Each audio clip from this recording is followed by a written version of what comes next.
Hello everybody and welcome back. Wonderful you could join me. I'm often asked if I think that Bigfoots, Sasquatch, Yeti, Almas, whatever you would like to call them, forest folk, forest dwellers, are in Europe or any of the European countries, and most people would say no to that they aren't there and it's pointless looking, and that's not how I think about things. There is a well-known wild man, woman in Russia, and their name is Almas, Almas, and it's a Mongolian word, and it actually means wild man, and they're reported all over Russia, so even the Caucasus, the Pamir Mountains, Central Asia, Altai Mountains, the southern Mongolia, the Himalayas. It's a wide band that stretches across the world of sightings. I don't think people actually realise that. And there are lots of sightings of them here in the UK. Now, it's far more impossible for them to be here in the UK than it actually is for them to be in Europe. And I think one of the misdemeanors is that there just aren't the reports. Well, in Russia there are many, many reports, much more than you think. And I'm going to read some of them out for you tonight and some of the descriptions and everything. But I wanted to dispel this myth that it's just an American phenomenon or it's just a UK phenomenon. It isn't. The reports come from all across the world. Years, decades, hundreds of years. Just the same as in the US and in the UK. And I'd like to dispel that myth. And that's what I'm hoping to do by doing the podcast. So if we have, I'm unsure, so we're just going to throw a figure out there. We're just going to say we have 50 accounts from Russia. Well, Russia borders with Finland, Estonia, Latvia, Lithuania, Belarus, Ukraine. I can carry on all the way down to Turkey. And those border with other countries, Romania and Poland and so on and so forth. And then we get across to France and then down into Spain. And all of these countries have reports of wild, hairy hominids in the woods. Now, no matter what name you call them, be it Bigfoot or Sasquatch, the woodwoos or Alma, the descriptions are very similar, but they do differ country to country, and that, to me, is understandable. They should differ from country to country, as we humans do. Well, I'm doing my normal professor talks. I'm going to stop that, and I'm going to go back to enjoying myself. And these are some of the tales of the Almas and their descriptions. Now, bear with me. I have a very broad Lancashire accent, and a lot of these names are in Russian. So it's not going to go down very well, and I'm not going to get them right. So I'm just going to do them as best as I can. But if you're Googling them, I try about 10 different versions of what comes out of my mouth, because, like I say, I've got a very broad Lancashire accent. I will try and tone it down for the reading. So here we go. Right. Almas are typically described as human-like bipedal creatures, between 5 and 6.5 feet. Their bodies are covered with reddish-brown hair, and they have anthropomorphic facial features, meaning that they look like a caveman, including a pronounced brow ridge, a flat nose, and a weak chin. They're royal. They are usually described as unclothed, although a handful of sightings refer to primitive clothing made from animal skins, most likely used to keep warm. And many researchers have been struck by the similarity between descriptions of the Almas and modern reconstructions of how a Neanderthal may have appeared. There is some evidence that would suggest the Almas may be more than a legendary creature. Mainly eyewitness accounts and footprint finds and long-standing native traditions, which have been documented over the years through investigation into the Almas. Almas appear in the legends of local people, who tell stories of sightings and interactions between villages and Almas dating back several hundred years. Some of these accounts describe primitive communication between the two parties via the use of hand gestures and exchange of goods. Drawings of Almas also appear in a Tibetan medical book, British anthropologist Myra Shackley noted that the book contains thousands of illustrations of various classes of animals, including reptiles, mammals, and amphibii, but not one single mythological animal, like the medieval European counterparts, which are often listed. Many fantastic animals in its medical books. What's she trying to say? She's got a lot of words, it's not really getting to what she means, is there? Well, sighting recordings in writing go back as far back as the 15th century. In 1430, here we go. Hans Schlittberger, a Bavarian nobleman, he probably wasn't called that, but according to Deborah he was, recorded his personal observation of the Almas in a journal of his trip to Mongolia as a prisoner of the Mongol Khan. He chronicled the existence of these so-called wild people who lived like animals and were allegedly covered with hair, with the notable exceptions of their hands and faces. Schlittberger himself encountered two of these beings after an unnamed warlord presented them as a gift to his captor. Wonderful man. Nikolai Przebylski observed the Almas in Mongolia in 1871. And he noted that Almas are part of the Mongolian and Tibetan apocryphes Materia Medica. So they must use them in a medicinal way, I think is what he's trying to say, along with thousands of other animals and plants that still live today. Between 1890 and 1928, Professor, this is a good one, Tisben Zam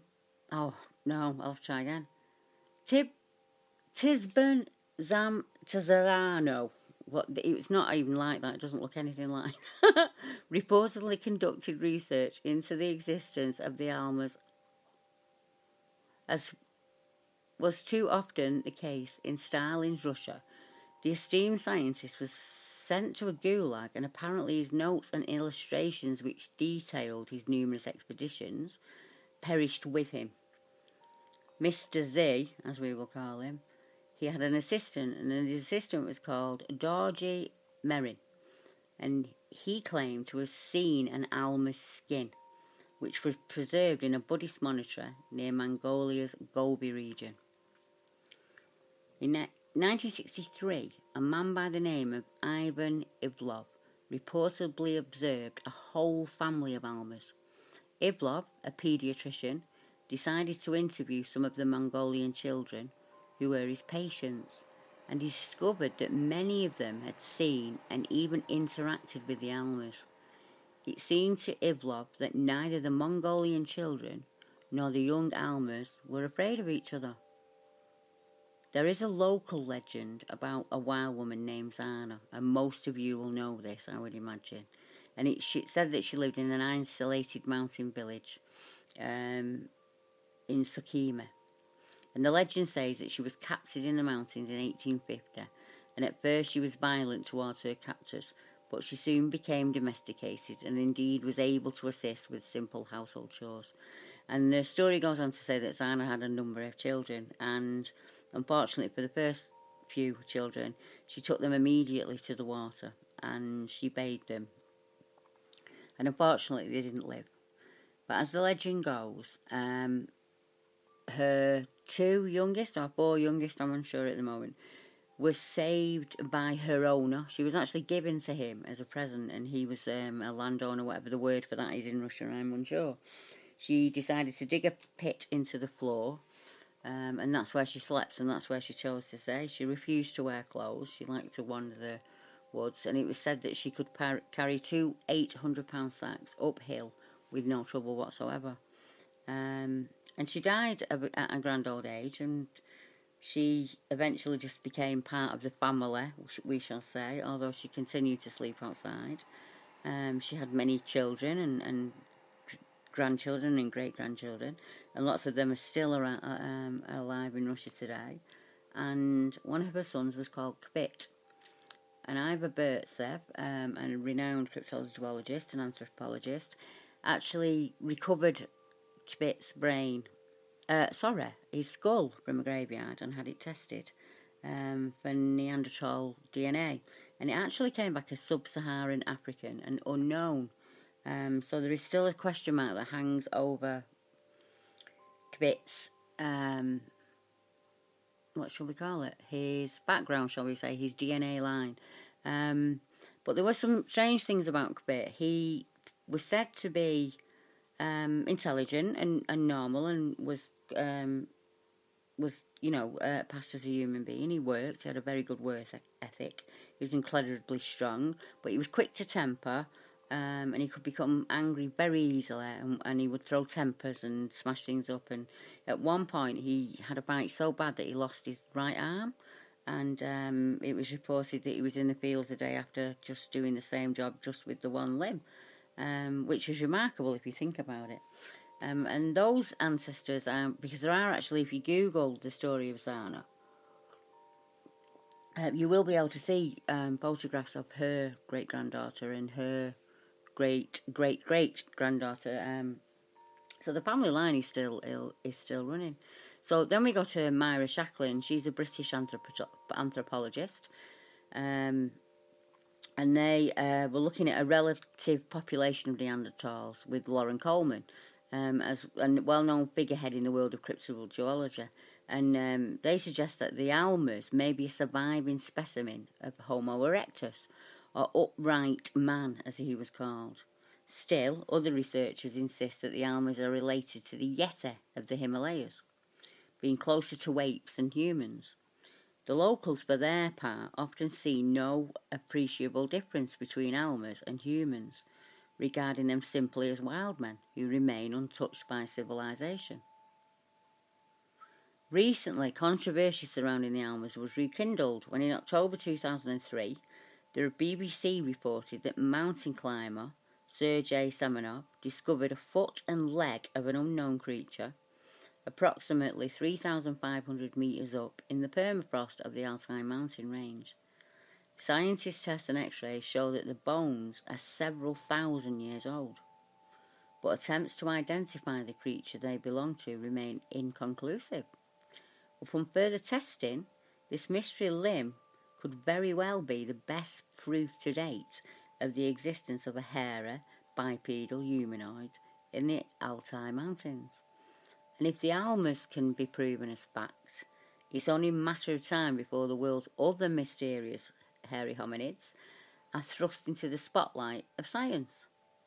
And these are a small example of some of the Alma sightings. And if you're an American listener, you will see a great many similarities between your Bigfoot and the Almas. And if you're from the UK, you will see a great many similarities between our wildmen, the woodwolves, and the Almas.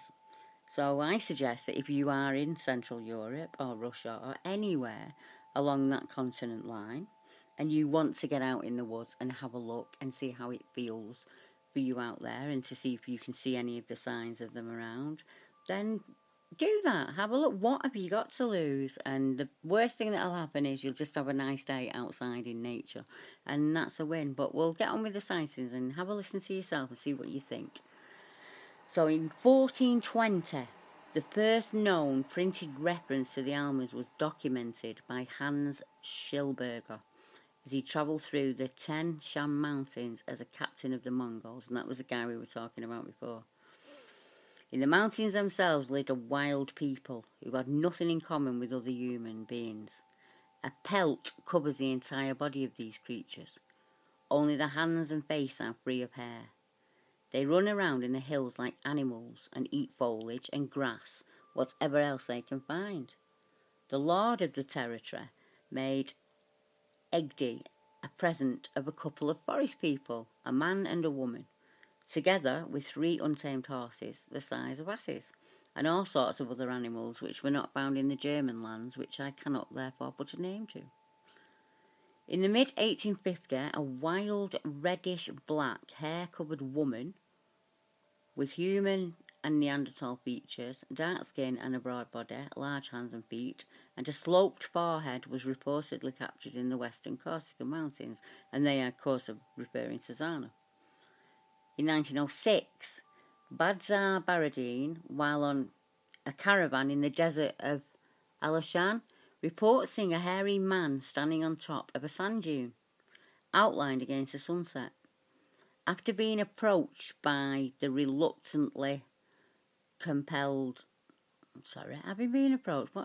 by the Imperial Russian Geological Society, the president, and asked not to publish the encounter, Baradin reluctantly complied, but relays the information about his sighting to a personal friend, a Mongolian professor, who in turn begins a lengthy and determined investigation into the existence of the Almas.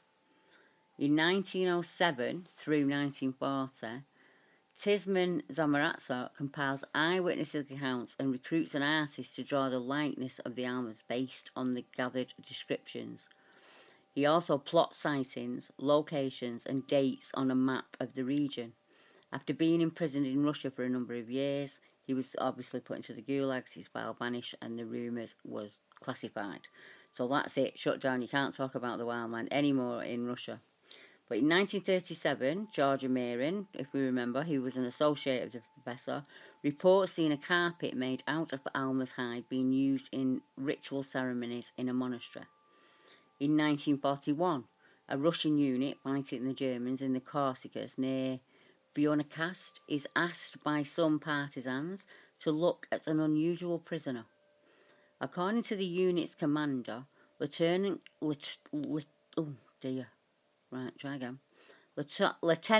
Colonel Bargan, the captive man was naked, hairy, and covered with lice. He obviously did not understand speech and appeared to be dim-witted, blinking often. The man was evidently afraid, but made no attempts to defend himself when the lieutenant colonel pulled the hairs from his body. The man was kept in a barn because inside, in a heated room, he smelt terrible and dripped sweat. Stories vary from that point, but they do agree that the prisoner was later executed and it was explained away as a German spy. In 1957, Alexander Pronin, a hydrologist at the Geological Research Institute of Leningrad, sees a figure standing on a rocky cliff about 500 yards above him, and the same distance away while on an expedition to the Pamir Mountains with the purpose of mapping glaciers. Initially surprised by seeing someone at a known uninhabited area, Pronin subsequently realised that the creature was not human. It did resemble a man, but it was very stooped, with long forearms and covered in reddish-grey hair. Pronin reported seeing the creature again 3 days later, walking upright. In 1963, Ivan Ivan, a Russian paediatrician, sees a family of Almas consisting of a male, a female, and a small child standing on a mountain slope. In 1964, Russian historian Boris Porshnev visits the place where Zana had reportedly lived. Several centurions claim to have known her and to have attended her funeral. Dr. Porshnev also claimed to have met a couple of Zana's descendants and wrote the following: "From the moment that I saw Sarah's grandchildren, I was impressed by their dark skin and negroid looks. Shalukula, the grandson, had unusually powerful jaw muscles, and he can pick up a chair with a man sitting in it with his teeth." In 1972, an unnamed Russian doctor met a family of Almas, according to British anthropologist Myra Shackley, who adds that their very simple lifestyle and the nature of their appearance suggest strongly that the Almas may represent the survival of a prehistoric way of life, and perhaps even of an earlier man. In 1980, a worker at the experimental agricultural station operated by the Mongolian Academy of Science at Bulgan encounters the dead body of a strange human-like creature. He went on to describe the following: "I approached and I saw a hairy corpse of a robust human-like creature, dried and half buried by the sand. I had never seen such a human-like being before, covered by a camel-coloured brownish-yellow, short hair, and I recoiled, although in my native land I have seen many dead men killed in battle. The dead thing was not a bear or an ape, and at the same time it was not a man. It was not Mongol or Kazakh or Chinese or Russian. The hairs on its head were longer than on its body. In 1985, Mayor Bykov, an assistant to Dr. Boris Forshnev at Moscow's Dogman Museum, is reported to have actually observed a humanoid of unknown identity, a creature nicknamed by the ethnic Naza people as Makina, which translates into Mark because of the whitish skin patch seen on its left forearm, the only part of its body not covered by reddish-brown hair. In 2003, the British reported that a mountain climber discovered the foot and leg of an unknown creature approximately 350,000 metres up in the permafrost of the Altai mountain range. And that's the one that we discussed before. And that's just a short selection of them. The actual sightings go on and on and on. I'm just going to see if I can pull a couple more up for you. No, my map's going on. Unfortunately, my Wi-Fi signal's just gone down, so I'm going to have to wrap it up for tonight, and I will bring you the other half tomorrow. And what I'm hoping to do is bring you as many tales as I can from across Europe, and then we'll reach out across the world and see how many actual countries there are out there that have either a history of, a future of, or actually at the moment reports are coming in, and hopefully I'll try and bring them to you, and with some more firelight tales and a couple of more sightings. So until next time, thank you very much. Good night.